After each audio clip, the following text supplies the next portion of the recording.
Good morning students, welcome to Mehta digital classes. जैसा कि हम पॉलिटिकल जो पार्ट है उसमें दूसरे चैप्टर का हम अध्ययन कर रहे हैं, संविधान निर्माण, कि किस तरह से भारत के संविधान का निर्माण किया गया। संविधान के बारे में हमने पिछले टॉपिक में पढ़ लिया था कि संविधान क्या चीज़ है, और जो भी सरकारें हैं वो सभी, चाहे राज्य सरकार हो चाहे केंद्र सरकार हो, ये सभी संविधान के दायरे में रहकर या जो संविधान के कानून या जो नियम बने हुए हैं उनके अनुसार कार्य करती है। और संविधान ही एक ऐसा दस्तावेज है जो कानून को हो या एक आम नागरिक को हो, इन दोनों के बीच में समावेश कायम करता है। कोई भी व्यक्ति संविधान से बड़ा नहीं है। हिंदुस्तान के राजनीति का सबसे बड़ा पद वो भी संविधान से बड़ा नहीं है। क्यों? क्योंकि उस पद की भी जो नियुक्ति होती है वो संविधान के दायरे में होकर ही होती है। तो कहने का मतलब ये है कि संविधान एक ऐसा दस्तावेज, एक ऐसी पुस्तक है जिनमें बहुत सारे नियम बने हुए हैं, बहुत सारे कानून बने हुए हैं। उन कानूनों को या नियमों को सरकार भी फॉलो करती है और एक आम नागरिक जो होता है उसे भी फॉलो करना होता है। तो ये हो गई संविधान की बात कि किस तरह से संविधान की मांग उठने लग गई। गुलामी की जंजीरों में भारत जकड़ा हुआ था, अब उन्हें ऐसा लगने लग गया कि हमारे खुद के अधिकार होने चाहिए। ब्रिटिश जो शासन है वो हमारे ऊपर जबरदस्ती राज कर रहा है, हमारा शोषण कर रहा है। अब हम ब्रिटिश सरकार के जो नियम कायदे हैं उनको मानने के बाध्य नहीं है। अब हम ये चाहते हैं कि हिंदुस्तानियों का खुद का पृथक एक संविधान हो, एक कानून हो जिसे प्रत्येक भारतीय फॉलो करे। अंग्रेजों के कानून को हम उसका अनुसरण या उसको फॉलो नहीं करेंगे। तो ये मांग उठने लग गई कि भारत का भी एक पृथक रूप से संविधान होना चाहिए। और जब भारत आज़ाद हुआ 1947 में, तो उससे पहले भारत और पाकिस्तान दो भागों में विभाजित हो गए। एक मुस्लिम राष्ट्र बन गया, एक हिंदू राष्ट्र बन गया, और कुछ ऐसी रियासतें थी जो अपने आप को स्वतंत्र घोषित कर रही थी कि हमें ना तो भारत के साथ जाना है और ना पाकिस्तान के साथ जाना है। लेकिन उसके बाद में जो भी घटनाक्रम घटित हुआ, जूनागढ़ हो, हैदराबाद हो, जम्मू कश्मीर हो, उन सभी को भारत में विलय करवा दिया गया। तो ये बहुत एक लंबा प्रोसेस था कि बंटवारे के बाद में भी किस तरह से जो बिखरी हुई रियासतें थी उनको एक कर लिया गया। संविधान भारत का संविधान पृथक रूप से बना, पाकिस्तान का संविधान पृथक रूप से बना। लेकिन किस तरह से संविधान बना, आज के टॉपिक में हम यही देखेंगे कि इसकी शुरुआत कहां से हुई, संविधान की शुरुआत कहां से हुई और आगे चलकर किस तरह से हमारे भारत के संविधान का निर्माण हुआ। आज का जो हमारा टॉपिक है वो है संविधान निर्माण का रास्ता, यानी कि किस तरह से संविधान निर्माण का रास्ता चुना गया। मैं आपको बता दूं कि दक्षिण अफ्रीका में जो गोरी सरकार थी उसके खिलाफ आवाज उठाई गई, विरोध किया गया, और वहां के जो नागरिक थे वो अपने अधिकारों की मांग कर रहे थे, अधिकार मांग रहे थे, और अंत में उनको विजय भी प्राप्त हुई। तो ये कह सकते हैं कि उस चीज से भी कहीं ना कहीं भारतीयों ने प्रेरणा ली कि हम भी अपने अधिकारों की अगर लड़ाई करें तो हमें हमारे अधिकार मिल सकते हैं। इसी प्रोसेस में 1928 में जो मोतीलाल नेहरू और जो अन्य कांग्रेस के जो 8 नेता थे, इन्होंने क्या किया, भारत का एक संविधान लिखा उस समय कि जब स्वतंत्र भारत आजाद होगा उस समय इस प्रकार का संविधान हमें लागू करना है। ये एक प्रारंभिक स्टेज थी संविधान लिखने की या संविधान के बनने की। हालांकि संविधान का जो प्रोसेस था वो 1946 में स्टार्ट हुआ था सही ढंग से तो, लेकिन 1928 में ही इसकी पहल स्टार्ट कर दी थी कि किस तरह से हमें संविधान बनाना है या संविधान को लागू करना है। भारत आज़ाद हो जाएगा उसके बाद में हमें क्या करना है। तो 1928 में मोतीलाल नेहरू और कांग्रेस के 8 नेता भारत का एक संविधान लिखा। इन्होंने भारत का एक संविधान लिखना प्रारंभ कर दिया। उस समय भारत और पाकिस्तान क्या था, एक था। 1931 में कांग्रेस का अधिवेशन हुआ था कराची में। भारतीय राष्ट्रीय कांग्रेस 1885 में जिसकी स्थापना हुई थी, भारतीय राष्ट्रीय कांग्रेस एकमात्र ऐसा दल था जो सबसे पहले भारत में बना था। 1885 में भारतीय राष्ट्रीय कांग्रेस की स्थापना हुई और यही जो दल है वो आगे भी राजनीति, आज भी इसका वजूद है। 1931 में कराची अधिवेशन हुआ कांग्रेस का, जो भारतीय राष्ट्रीय कांग्रेस का अधिवेशन हुआ, उसमें इस चीज को स्वीकार किया गया कि भारत के संविधान का स्वरूप कैसा होगा, उसमें कौन कौन सी चीजें शामिल होगी या किन किन चीजों को इस संविधान में रखा जाएगा। जैसे प्रारंभिक जो संविधान बना 1928 में, उसमें सबसे मोस्ट जो चीजें रखी गई वो रखी गई सार्वभौम वयस्क मताधिकार, जो कि मैंने बता दिया। सार्वभौम वयस्क मताधिकार का मतलब कि 18 वर्ष से अधिक आयु का चाहे स्त्री हो या पुरुष, उसे मतदान देने का अधिकार होना चाहिए। लेकिन लोकतांत्रिक देशों में हमने पहले चैप्टर में देखा था कि कई ऐसे देश थे जहां पर महिलाओं को वोट देने का अधिकार ही नहीं था। लेकिन भारतीय संविधान, जो प्रारंभिक संविधान का रास्ता था, उसमें सबसे पहला टॉपिक रखा गया सार्वभौम वयस्क मताधिकार, अर्थात प्रत्येक ऐसा व्यक्ति भारतीय जो 18 वर्ष से अधिक आयु का होगा, चाहे महिला हो या पुरुष हो, उसे मतदान का अधिकार होगा। उसके बाद में कौन कौन से अधिकारों की बात की गई, स्वतंत्रता का अधिकार और समानता का अधिकार तथा अल्पसंख्यकों के अधिकारों की बात रखी गई। हालांकि भारतीय जो मूल संविधान जो बाद में बना तो 6 अधिकार दिए गए और उसके बाद में एक अधिकार और जुड़ गया, संपत्ति का अधिकार। लेकिन प्रारंभिक जब संविधान बनने का प्रोसेस चला था पहले 1928, उस समय केवल कुछ चीजों को ध्यान रखा गया, सार्वभौम वयस्क मताधिकार, स्वतंत्रता का अधिकार और समानता का अधिकार, और उसके बाद में अल्पसंख्यक जो मुसलमान हैं उनके अधिकारों की इसमें क्या की गई, बात की गई, और ये प्रोसेस प्रारंभ होता गया। कई आंदोलन भी हो गए थे। आंदोलन से एक चीज भारतीयों को दिखने लग गई थी कि अब ज्यादा समय तक अंग्रेज भारत में राज नहीं कर सकते। 1920 में असहयोग आंदोलन हुआ।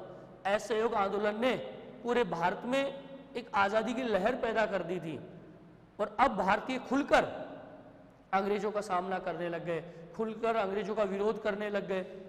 तो ये प्रोसेस लगातार चलता रहा और अब भारतीयों को ये लगने लग गया कि एक समय ऐसा आने वाला है जब भारत आजाद हो जाएगा और भारतीयों को खुद के नियम और कानून बनाने पड़ेंगे। क्यों? क्योंकि अभी तक तो वो किसके नियम कानूनों से चलते थे, अंग्रेजों के नियम और कानूनों से। तो कहीं ना कहीं भारतीयों के जो विचार में जो डर था अंग्रेजों का, वो धीरे धीरे क्या हो गया था, खत्म हो गया। और यहाँ के जो नेता थे उनमें एक आत्मविश्वास जागने लग गया। आत्मविश्वास कैसे जागा?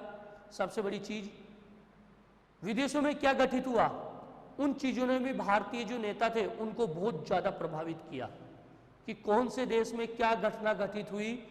उस घटना ने भारतीयों को बहुत ज्यादा प्रभावित किया।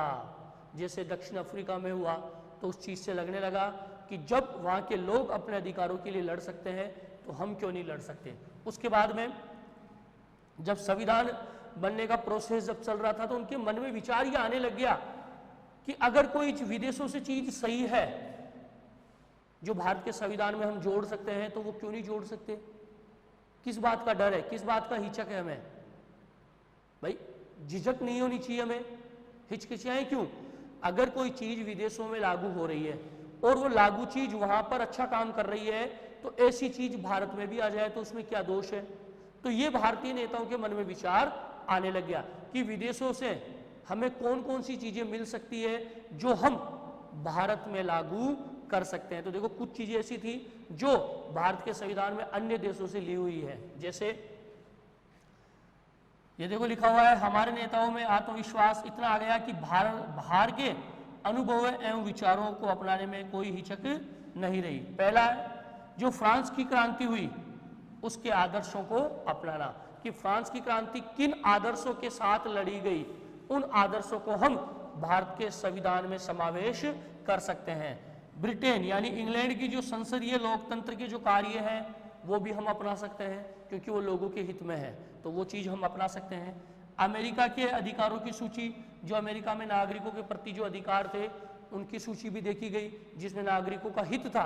तो उन्होंने सोच लिया कि हम चाहे फ्रांस हो, चाहे ब्रिटेन हो या अमेरिका हो, इनसे हम अलग अलग चीज़ों को उठा लेते हैं। जैसे फ्रांस की क्रांति से वहाँ के आदर्शों को, ब्रिटेन से क्या लिया, संसदीय लोकतंत्र के कार्य, अमेरिका से वहाँ के अधिकारों को, और रूस की समाजवादी क्रांति, जो रूस की समाजवादी क्रांति थी 1917 में, उस चीज से उन्होंने क्या चीज निकाली, सामाजिक और आर्थिक समानता। तो ये कई चीजें हैं जिनको इन्होंने अपने संविधान में मिलाना प्रारंभ कर दिया। हालांकि उनके मन में भय था कि हम दूसरी चीज को अपना रहे हैं, लेकिन क्या ये चीज भारत में सफल हो पाएगी, ये एक शंका उनके मन में थी कि हम विदेशों से हर चीज उठा रहे हैं, चाहे फ्रांस की क्रांति से हो, रूस की क्रांति से हो, अमेरिका का स्वतंत्रता संग्राम हो, ब्रिटेन की लोकतांत्रिक जो कार्य प्रणाली है वहां से हो। तो इन चीजों से अगर हम किसी चीज को मिला रहे हैं भारतीय संविधान में, तो क्या वो चीज यहाँ भारत में आकर सही हो पाएगी या भारत के जो हालात है उनको ठीक कर पाएगी। देखो, ऐसा नहीं है कि हम विदेशों से कोई चीज ले रहे हैं या उनकी कुछ चीजों को अपना रहे हैं तो वो एक प्रकार की नकल है, नहीं। अच्छाई के लिए अगर आपने कोई चीज ली है तो वो नकल नहीं है, लेकिन उसके पीछे भी एक शंका हो गई उसकी चीज के पीछे भी कि ये विचार हम ले तो रहे हैं, लेकिन क्या ये विचार भारतीयों के लिए ठीक होंगे या नहीं, ये शंका पैदा हो गई। लेकिन फिर भी जब अंतरिम लास्ट में जब भारत का संविधान बनकर तैयार हो गया था नवंबर 1946 में, तब आप देखेंगे, नवंबर 1949 में, ध्यान रखें, भारत का संविधान नवंबर 1949 में बनकर तैयार हो गया था। तो उस समय एक चीज आप देखेंगे कि अलग अलग देशों से अलग अलग चीजों के जो समावेश किया गया है, किसी देश से मौलिक अधिकार लिए गए हैं, कहाँ से नीति निर्देशक तत्व लिए गए हैं, कहीं से लोकतांत्रिक जो चीजें हैं वो ली गई है। तो अलग अलग देशों से आदर्शों को लिया गया है, समानता को लिया गया है। तो अलग अलग देशों से अच्छी अच्छी चीजों का समावेश भारत के संविधान में किया गया है। इस प्रकार से हमारे संविधान के बनने का रास्ता प्रारंभ हुआ। तो ये चीज आज देख लिया आपने, संविधान निर्माण का रास्ता, कि किस तरह से संविधान के निर्माण का रास्ता प्रारंभ हुआ। 1928 में एक संविधान बना, फिर उसमें कुछ चीजों को जोड़ दिया गया। सार्वभौम वयस्क मताधिकार होना चाहिए। भाई संविधान में क्या क्या हो, सार्वभौम वयस्क मताधिकार हो, स्वतंत्रता समानता का अधिकार हो, और जो अल्पसंख्यक है उनके अधिकारों की इसमें बात की गई। और अन्य देशों से भी इन्होंने अलग अलग चीजों को लेने का प्रयास किया ताकि अच्छे ढंग से भारत के संविधान का निर्माण किया जा सके। अब जो अगला हमारा टॉपिक है वो है संविधान सभा।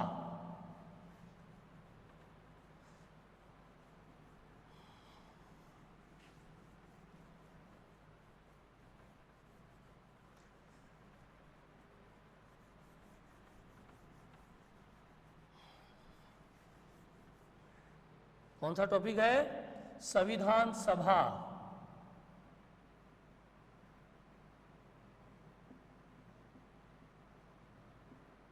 संविधान सभा, एक चीज ध्यान देवे, संविधान निर्माण की बात हो रही है।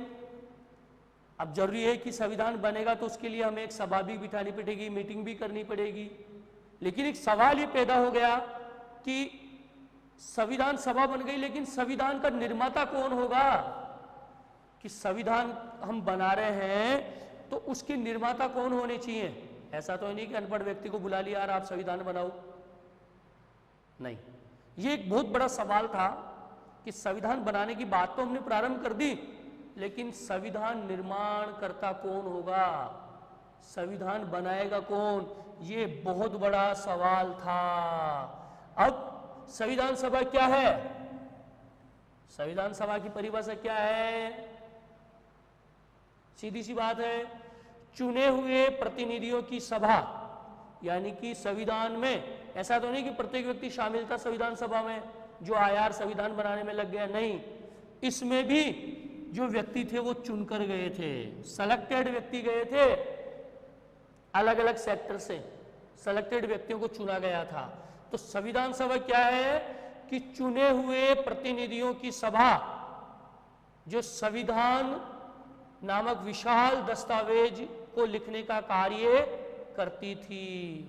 क्या कहलाती थी? संविधान सभा। यानी चुने हुए जो प्रतिनिधि थे वो सब चले गए और उन्होंने संविधान को लिखने का कार्य किया, और यही चीज क्या कहलाती है? संविधान सभा। अब ये संविधान सभा हो गई। संविधान सभा की जो पहली बैठक थी वो बुलाई गई जुलाई 1946 में, यानी कि जुलाई 1946 में इसका चुनाव हुआ।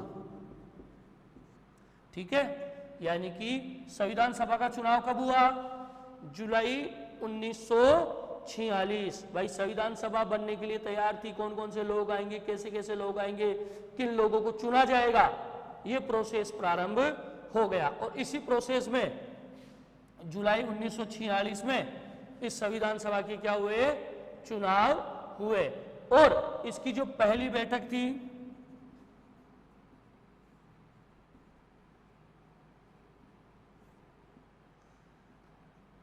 दिसंबर 1946। ठीक है, यानी कि संविधान सभा के चुनाव हुए। चुनाव होने के बाद में जो भी इसके प्रतिनिधि इसमें चुने गए, जो भी भारतीय चुने गए वो इसमें चले गए, और इसमें चले गए तो पहली बैठक इसकी कब हुई? दिसंबर 1946 में। लेकिन आपको पता है उसी समय भारत और पाकिस्तान के बंटवारे की बात प्रारंभ हो गई। भारत और पाकिस्तान के बंटवारे की बात प्रारंभ हो गई, तो अब दो जगह बट गया, भारतीय संविधान और पाकिस्तान का संविधान। सीधी सी बात है भाई, भारत और पाकिस्तान अलग हो गए। भारत और पाकिस्तान अलग हुए, पहली बैठक हो गई दिसंबर 1946 में, यहां तक तो एक थे, लेकिन भारत और पाकिस्तान क्या हो गए? अलग हो गए। तो सीधी सी बात है, भारत का संविधान अलग बनेगा और पाकिस्तान का संविधान अलग बनेगा। तो ये क्या हो गए? दोनों अलग हो गए, भारत का संविधान अलग हो गया और पाकिस्तान का संविधान अलग हो गया। अब भारत के संविधान को लिखने वाले जो सदस्य थे वो कितने रह गए? 299। पाकिस्तान की हम बात नहीं कर रहे हैं यहां पर अब, ठीक है, ये अलग हो गया। अब जो सदस्य चुने गए थे उनमें भारत में कितने बच गए? 299 सदस्य। यानी कि भारत चुनाव हुआ 1946 में, पहली बैठक दिसंबर 1946 में। ठीक है, उस बैठक के बाद में ही, कुछ टाइम बाद में ही भारत और पाकिस्तान क्या हो गए थे? अलग हो गए। पाकिस्तान का अलग संविधान बन गया और भारत का संविधान अलग बन गया। और उसके बाद में इसमें कितने सदस्य बन गए? 299। यानी कि भारत में संविधान को बनाने वाले कितने सदस्य रह गए? 299। अब संविधान बनाने का कार्य होता रहा, चलता रहा। 26 नवंबर 1949, यानी कि 26 नवंबर 1949 को भारत के संविधान का पूरा कार्य तैयार हो गया। यानी कि 26 नवंबर 1949 को जो भारत का जो संविधान था वो पूरा बनकर तैयार हो गया। 26 नवंबर को संविधान बन गया 1949 को, लेकिन इसको इस दिन लागू नहीं किया गया। इसको कब लागू किया गया? 26 जनवरी 1950। ठीक है, 26 जनवरी 1950। यानी कि संविधान बनकर तो कब तैयार हो गया था? 26 नवंबर 1949, लेकिन इसे लागू कब किया गया? 26 जनवरी 1950। क्यों? ऐसे क्या कारण था कि भाई भारत का संविधान 26 नवंबर को बन गया लेकिन लागू नहीं किया गया, 26 जनवरी को क्यों लागू किया गया? तो इसके पीछे भी लॉजिक है कि इससे ठीक 20 वर्ष पहले 26 जनवरी 1930 भारतीयों ने अपना पहला स्वतंत्रता दिवस मनाया था। लेकिन मान्य नहीं हुई थी आज़ादी, तो इसी चीज की याद में 26 जनवरी को हमारे संविधान को लागू किया गया। क्वेश्चन कर लिया जाए कि भारत का संविधान 26 नवंबर 1949 को बनकर तैयार हुआ, लेकिन लागू 26 जनवरी 1950 को क्यों हुआ? तो आप ये कहेंगे कि 26 जनवरी 1950 से ठीक 20 वर्ष पहले 1930 में भारतीयों ने अपना पहला स्वतंत्रता दिवस मनाया था, इसीलिए उसकी याद में इस दिन के ऊपर हमारे संविधान को लागू किया गया। और इस दिन हम कौन सा दिवस मनाते हैं? गणतंत्र दिवस मनाते हैं। अब जब मैंने बता दिया था कि 1885 में भारतीय राष्ट्रीय कांग्रेस की स्थापना हो गई थी, ठीक है, तो सीधी सी जाहिर बात है कि जो संविधान सभा की जो सदस्य हैं उसमें सर्वाधिक सदस्य किसके होंगे? भारतीय राष्ट्रीय कांग्रेस के सदस्य होंगे। और उनका ही प्रभुत्व था, क्योंकि उस समय एक ही पार्टी थी भारतीय राष्ट्रीय कांग्रेस, और उसी के बड़े बड़े नेता थे, बड़े बड़े लोग थे। तो अधिकतर लोग जो थे वो कौन सी पार्टी से थे? भारतीय राष्ट्रीय कांग्रेस से। और उनका ही इस संविधान सभा में क्या था? प्रभुत्व था। फिर भी अलग अलग सेक्टर से लोगों को लिया गया, चाहे समूह हो, जाति हो, वर्ग हो, धर्म हो और पेशा हो, इन सभी लोगों का समावेश किया गया था इन 299 लोगों में, जिसमें राजनीति से लोग भी थे, विशेष समूह से भी लोग थे, जातियों का भी समावेश किया गया था, हर जाति को इसमें शामिल किया गया, हर वर्ग को इसमें शामिल किया गया, हर धर्म के लोगों को लिया गया, और पेशा जो व्यवसाय करते थे, रोजगार करते थे, बड़े उद्योगपति थे, उनको भी संविधान निर्माण में शामिल किया गया। यानी कि हर जाति के लोगों को या हर धर्म या हर वर्ग, हर पेशे के लोगों को इसमें शामिल किया गया, ताकि सभी वर्गों की सही ढंग से सहमति बन सके। उनके ऊपर बहस होती थी, चर्चा होती थी, संविधान के नियमों के ऊपर सभी लोगों की राय ली जाती थी, ताकि सही ढंग से संविधान के जो कानून है उनका निर्माण हो सके। और कोई भी वर्ग ये नहीं कह दे कि भाई हमारे विरुद्ध बना था। इसीलिए इस संविधान वर्ग सभा में सभी व्यक्तियों को शामिल किया गया था, ताकि सबकी सहमति बन सके। अब इसका प्रारूप बनाया गया। प्रारूप का मतलब है कि किस तरह से संविधान होगा, किस तरह से कार्य होगा, कौन सा नियम किसको लागू करना है, क्या करना है, क्या नहीं करना है। तो इस प्रारूप समिति का जो अध्यक्ष बनाया गया वो बनाया गया डॉक्टर B.R. अंबेडकर। ठीक है, यानी कि जो प्रारूप बना, संविधान का प्रारूप बनाने का कार्य किसको दिया गया? Doctor B.R. Ambedkar, doctor Bhimrao Ambedkar को प्रारूप समिति का अध्यक्ष बना दिया गया। सब ठीक है। इसमें आपको क्वेश्चन कर लिया है, संविधान सभा के अध्यक्ष कौन थे? डॉक्टर राजेंद्र प्रसाद। और संविधान की जो प्रारूप समिति है उसके अध्यक्ष कौन है? Doctor B.R. अंबेडकर। यानी कि लगभग संविधान को बनने में 3 वर्षों का समय लगा। एक्चुअल तो यह है 2 वर्ष 11 माह है 18 दिन। यानी संविधान को बनने में कितना टाइम लगा? 2 वर्ष 11 माह 18 दिन, लगभग 3 वर्ष का टाइम। ये कह सकते हैं लगभग 3 वर्ष में 114 बार विशेष चर्चा की गई। कुछ मुद्दे ऐसे थे जिनके ऊपर 114 दिन चर्चा की गई। 3 सालों में कुछ मुद्दे ऐसे थे जिनके ऊपर 114 दिन तक गंभीर चर्चा हुई कि यह हमें लागू करना है या लागू नहीं करना है। और जब चर्चा होती थी या डिबेट होती थी उनके बीच में, तो हर शब्द हो या हर प्रकार का प्रस्ताव, जैसे मैं कोई प्रस्ताव दे रहा हूं, वो प्रस्ताव हो, मैं कुछ कह रहा हूं, वो शब्द हो, चाहे हर प्रस्ताव हो, हर शब्द हो या कोई भी चीज थी, वो सारी चीज वहां पर क्या की जा रही थी? रिकॉर्डिंग की जा रही थी। मैं कोई भी प्रस्ताव दे रहा हूं, उसकी रिकॉर्डिंग हो रही थी।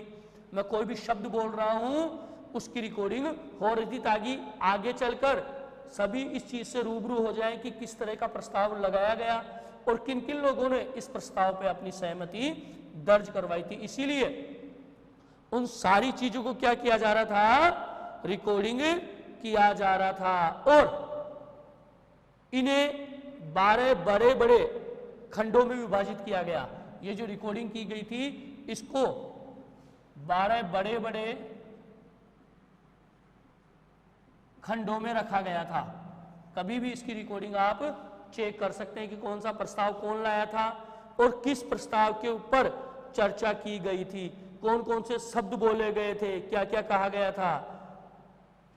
और इसमें जो नाम दिया गया था इस चीज को, जो रिकॉर्डिंग हो रही है, शब्द बोले गए थे constitutions assembly debates, constitutions assembly debates, यानी कि संविधान निर्माण की जो सभा में जो चर्चा हो रही थी या जो प्रस्ताव हो रहे थे उन सभी चीजों को क्या किया गया था, रिकॉर्ड किया गया था। तो इस प्रकार से हमारे संविधान के बनने का रास्ता हमने तय किया कि किस प्रकार से इसका प्रस्ताव रखा गया, कहां से इसकी सीमा, इसका प्रारंभ हुआ। 1928 से लागू किया लेकिन फिर भी नहीं हुआ। फिर चुनाव हुए, 1946 में चुनाव हो गए, नवंबर में पहली सभा की गई और फिर उसके बाद में संविधान के बनने का कार्य प्रारंभ हो गया। लगभग 3 वर्षों में संविधान बनकर तैयार हो गया। कौन प्रारूप समिति का अध्यक्ष था, कौन कौन से लोग इसमें शामिल थे, ये सारी चीजें मैंने आपको बता दी है।